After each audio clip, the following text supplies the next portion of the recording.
समस्त प्रभु प्रेमी भक्तों को जय सिया राम। भगवान की अहेत की कृपा से गोस्वामी तुलसीदास जी महाराज द्वारा रचित दोहावली रामायण के माध्यम से भगवान श्री राम के नाम का प्रभाव, नाम का महत्व और नाम जप के द्वारा जो लाभ प्राप्त होता है वह कहने और सुनने का अवसर प्राप्त हुआ है। गोस्वामी जी भगवान नाम निष्ठा पर बहुत जोर देते हैं। कहते हैं यह कलिकाल में और कोई साधन सिद्ध नहीं होता है।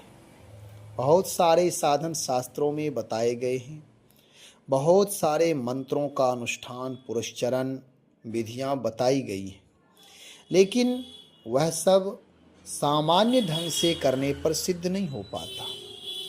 और इस कलिकाल में व्यस्ततम जीवन में यदि भगवान नाम का हम आश्रय लेते हैं, भगवान नाम का हम जप करते हैं, भगवान नाम का अनुष्ठान करते हैं तो हमें लाभ मिलता है, हमारे मनोरथ की सिद्धि होती है और भयानक से भयानक विपत्तियां, संकट आदि का निवारण हो जाता है।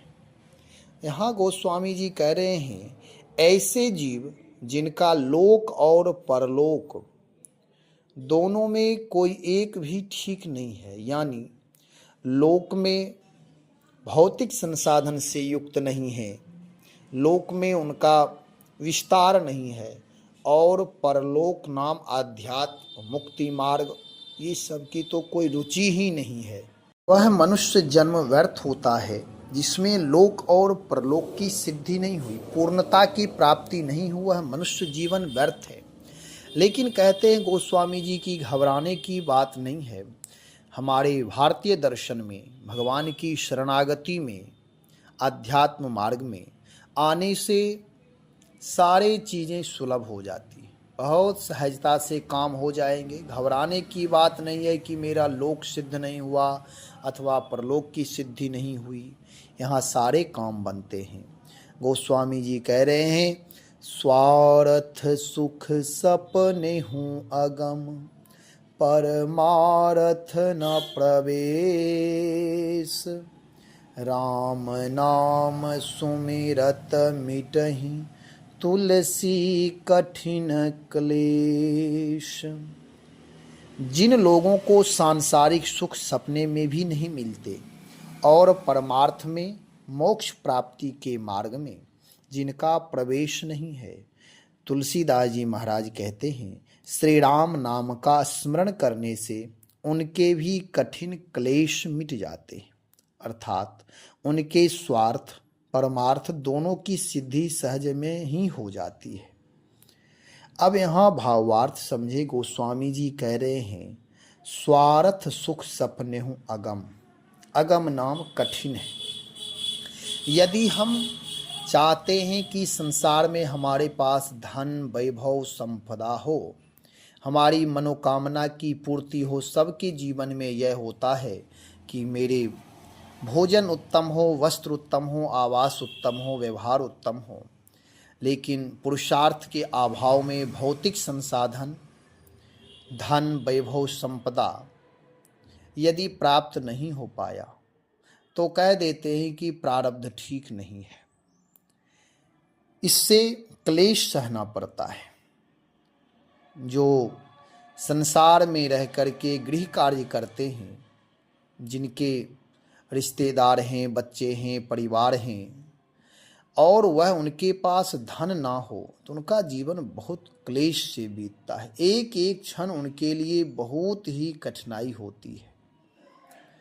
महंगाई का समय हो, अस्त व्यस्त स्थिति हो, वह जीवन कैसे जीता है वह वही जानता है।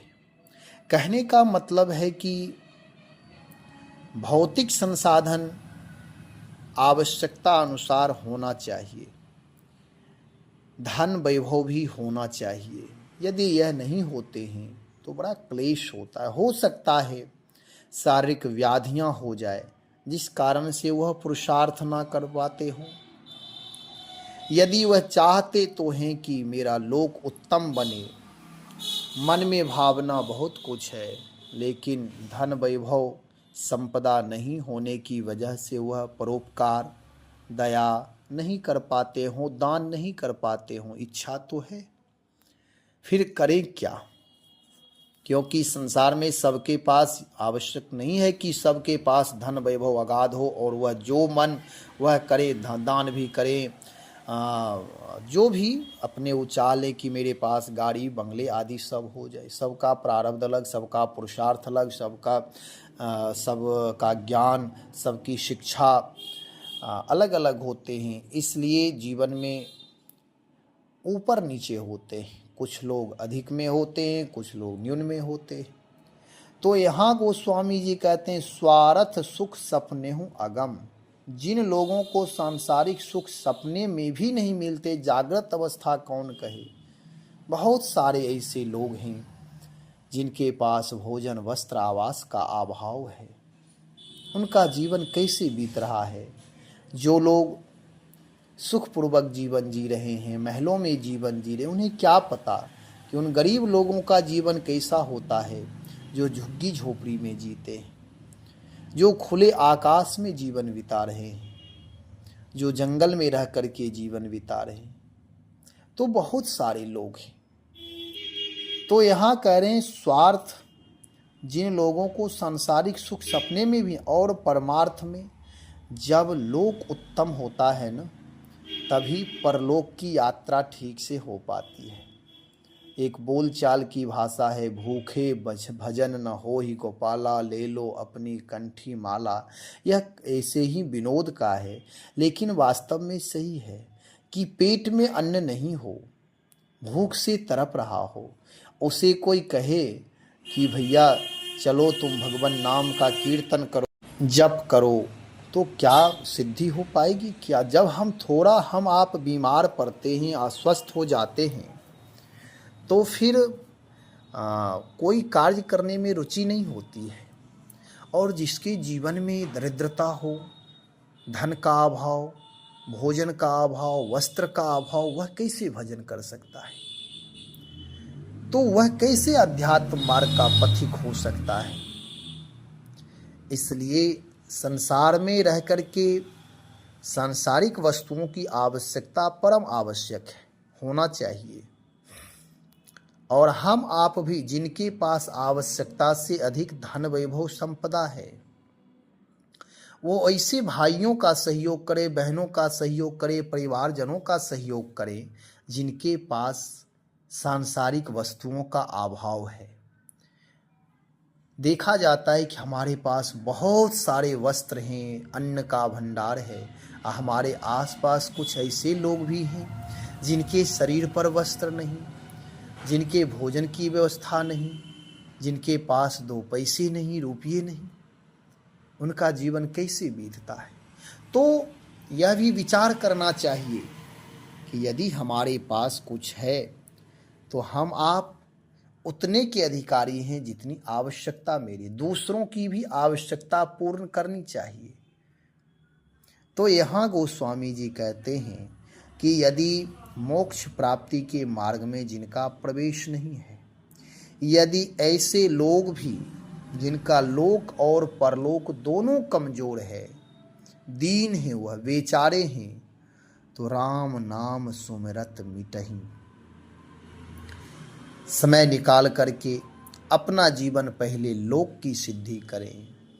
नाम का प्रभाव यहाँ गोस्वामी जी बता रहे हैं कि यदि वह नाम से जुड़ जाए, भगवान की भक्ति से जुड़ जाए, किसी भी प्रकार परमात्मा से वह जुड़ जाए, जब प्रभु से जुड़ जाएगा, प्रभु नाम से जुड़ जाएगा, साधु संत महापुरुषों से जुड़ जाएगा, तो तुलसी कठिन कलेश मिटहि, निश्चय पूर्वक ही उसके कठिन कलेश, भयानक कलेश वे सारे मिट जाएंगे। कब? तो राम नाम सुमिरत, सुमिरत नाम स्मरण करते। अब इसमें विश्वास होना बहुत कठिन है। वर्तमान के लोग तो कहेंगे कि राम नाम जपने से क्या हो जाएगा, लेकिन राम नाम के प्रभाव से क्या नहीं हो जाएगा, यानी सारी चीज़ें शुभ ही शुभ होंगे, मंगल ही मंगल होंगे, आनंद की वृष्टि हो जाएगी। उनका जीवन दिव्य हो जाएगा, उनका जीवन मंगलमय हो जाएगा। तो हम आप भी जिनका लोक उत्तम है, परलोक बनाने की चेष्टा करते हैं, संलग्न रहते हैं, भगवान को मानते हैं, जिनके पास भौतिक संसाधन भी पर्याप्त हैं, जिनके पास भौतिक संसाधन बिल्कुल नहीं हैं, और जो अपने आप को महान मानते हैं, धनवान मानते हैं, सुखी संपन्न जीवन है, ऐसे महान लोग भी, और जो बेचारे हैं जिनके पास भौतिक संसाधन की व्यवस्था नहीं है, जो अपने उदर की पूर्ति ठीक से नहीं कर पा रहे, ऐसे लोग भी भगवान की भक्ति सबको स्वीकार कर लेती हैं। भक्ति महारानी ऐसी है कि चाहे कोई भी उनकी शरण में आ जाए, भगवान नाम का जप करे, भगवान नाम निष्ठा से विश्वास से यदि जप करें, हृदय दिव्य हो जाएगा। भगवान जब पास में आ जाएंगे तो ये भौतिक संसाधन का मूल्य क्या है, सारी चीज़ें पूर्ण हो जाएंगी। बहुत सारे ऐसे भक्त हुए हैं जो अभाव में रहते हुए भी भगवान की भक्ति पूर्णता से किए हैं और भगवत साक्षात्कार किए हैं। अभाव होना यह होता है जीवन में ऐसा कि हमारी आपकी सारी मनोकामनाएं या सारी आवश्यकताओं की पूर्ति नहीं होती है, लेकिन मैंने समय का जो सदुपयोग किया पूर्णता के साथ, भगवान नाम के साथ, यही समय का सदुपयोग होता है। यदि हम भगवान से जुड़ जाए तो गोस्वामी जी तो कहते हैं, राम नाम सुमिरत, सुमरते स्मरण करते ही जुड़ते ही मिटही तुलसी कठिन कलेश। कठिन कलेश मिट जाएंगे, निश्चय पूर्वक मिटेंगे, इसमें कोई संदेह नहीं है और संदेह होना भी नहीं चाहिए। भगवान में संदेह, परमात्मा में संदेह करते और संसार में विश्वास करते, यही रूपांतरण करना है कि जो अविनाशी परमात्मा हैं उनमें दृढ़ता से विश्वास करे, श्रद्धा करे, और जो विनाशी संसार, परिवर्तनशील संसार है, जो इसमें आसक्ति की वजह से, आसक्त होने की वजह से, मैं और मेरा होने के वजह से, इसी कारण से हम संसार को बहुत ही विश्वास और दृढ़ता से देखते हैं। लेकिन लोक और परलोक की सिद्धि चाहिए तो भगवान नाम का जप करें और भगवान नाम का अनुष्ठान करें। जब भगवान नाम का जप करेंगे तो भगवान की अहेतु की कृपा से, प्रभु की कृपा से जीवन सफल हो जाएगा, जीवन दिव्य हो जाएगा, सारे क्लेश मिट जाएंगे और स्वार्थ और परमार्थ दोनों सिद्ध हो जाएंगे। यह विश्वास करें, नाम जप में बड़ी शक्ति है, बहुत शक्ति है। अवस्था अधिक हो या कम हो, इससे कोई मतलब नहीं। आप अमीर हैं या गरीब हैं, भगवान के नाम से वह कोई भी जुड़ जाए तो उसे महान बना देते, दिव्य बना देते। भगवत प्रेम का अभ्युदय हो जाता है, और जब हृदय में भगवत प्रेम का अभ्युदय होता है, जीवन में वह, व्यवहार में वह भगवत प्रेम दिखाई देता है, तो फिर जीवन यशस्वी हो जाता है, सारी चीज़ें हमारे पास उपलब्ध हो जाते हैं। इसलिए भगवान नाम, गोस्वामी तुलसीदास जी महाराज का एक ही लक्ष्य है कि जीव किसी भी तरह भगवान नाम से जुड़े, किसी बहाने में वह जीवन नहीं व्यतीत करें कि मेरे पास व्यवस्था नहीं है, मेरे पास धन नहीं है, क्या करें, गरीबी है, इसलिए माथा नहीं पटके हुआ, बहाना ना करे हुआ, लग जाए, भगवान से जुड़े। भगवान से जुड़ने वाले भक्त जब कभी चाहेंगे वह जुड़ सकते हैं, और जिसे नहीं जुड़ना है उनके पास धन वैभव संपदा होने के बाद भी वह जुड़ नहीं पाते। तो यहाँ कहने का तात्पर्य है, भगवान नाम से जुड़े, भगवान नाम का जप करें, जीवन मंगलमय हो जाएगा। पुनः राम नाम का प्रभाव, राम नाम का महत्व दूसरे वीडियो में हम चर्चा करेंगे। श्री राम जय जय राम।